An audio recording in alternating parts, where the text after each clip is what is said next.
Hello, little boys and little girls! Então, queridos e queridas, passando aqui mais uma vez para exercer o meu compromisso com você, vão ser 24 dicas para que você possa fazer uma boa prova do CFO, tá bom? Então, já deixa o like aí, porque isso incentiva bastante, deixa um comentário também, tá bom? Daquilo que você achou dessa aula. Preste atenção.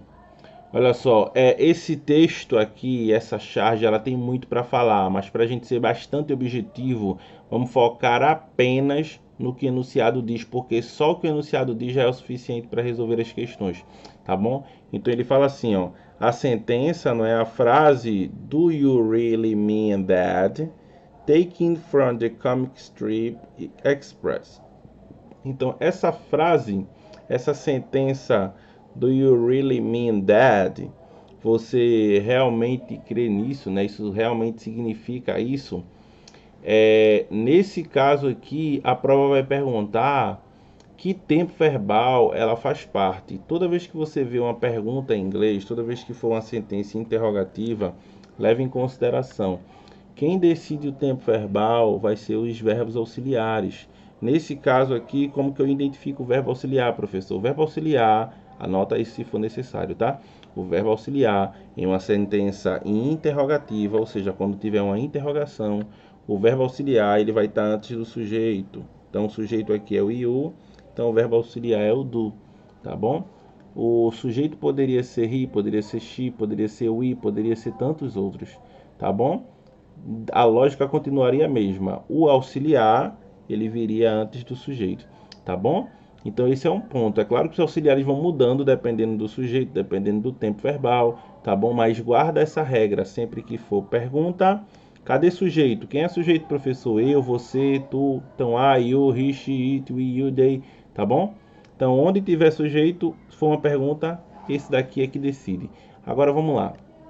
Esse do veio de onde, professor? Aí agora a gente vai para o conceito gramatical. Na letra A fala que ele é do simple present, não é?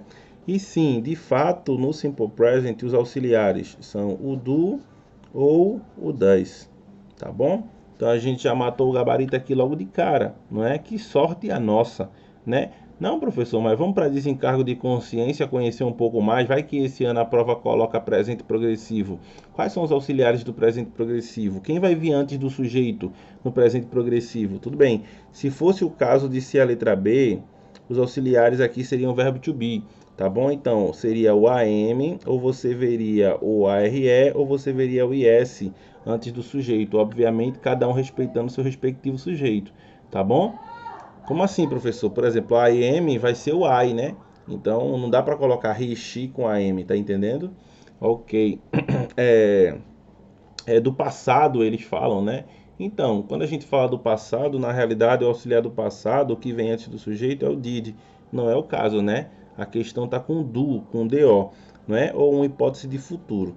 No futuro nós temos, depende do futuro, né? Nós temos o futuro simples também em inglês, tá bom? Mas assim, no geral, no futuro, o auxiliar é o will, tá bom? É claro que a gente pode falar de outras formas de futuro, mas isso não seria para esse vídeo, né? O vídeo ficaria um pouco mais longo, tá bom? Então, para o futuro, a gente veria antes do sujeito o will, beleza? Nesse caso aqui, então, olhando para a sentença, nem precisava ler o texto, né?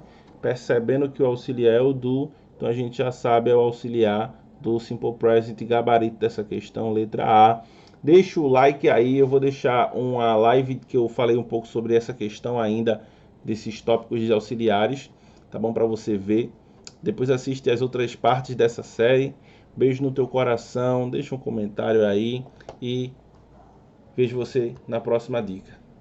Bye!